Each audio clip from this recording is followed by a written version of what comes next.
all, the reciprocal tariff rates that were implemented by country were focused on the monetary tariff that those countries have imposed on the United States, but also the non-monetary tariff barriers and the regulations, if you will, that have been put into effect over the years, making it harder for America to export to these countries. These were very carefully crafted numbers. There was also a 10% baseline tariff across the board as well. And I can tell you the phones have been ringing off the hook, wanting to talk to this administration, this president, and his trade team to try to strike a deal. And it's because the world knows that they need the United States of America. They need our markets. They need our consumer. The president has a lot of leverage on his side because he has the best economy and the best country in the world that he leads, and he knows that.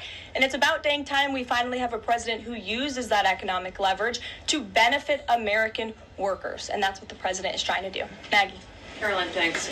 Does the president endorse something that Karoline Leavitt said on television this weekend, which was that the army of millions and millions of human beings screwing in little screws to make iPhones, that kind of thing is going to be moving to the U.S.? Is that how the president envisions manufacturing shifting? And if so, how long would that take, roughly? The president wants to increase manufacturing jobs here in the United States of America, but he's also looking at advanced technologies. He's also looking at AI and emerging fields that are growing around the world that the United States needs to be a leader in as well. So there's an array of diverse jobs, more traditional manufacturing jobs, as you discussed, but also jobs in advanced technologies. The president is looking at all of those. He wants them to come back home. But iPhones specifically, is that something that he thinks is the kind of technology that can move to the U.S.? Absolutely. He believes we have the labor, we have the workforce, we have the resources to do it. And as you know, Apple has invested $500 billion here in the United States. So if Apple didn't think the United States could do it, they probably wouldn't have put up that big chunk of change.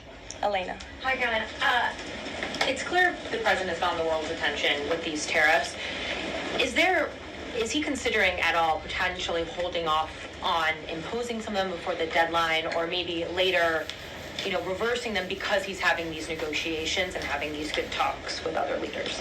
The president was asked and answered this yesterday. He said he's not considering an extension or a delay. I spoke to him before this briefing. That was not his mindset.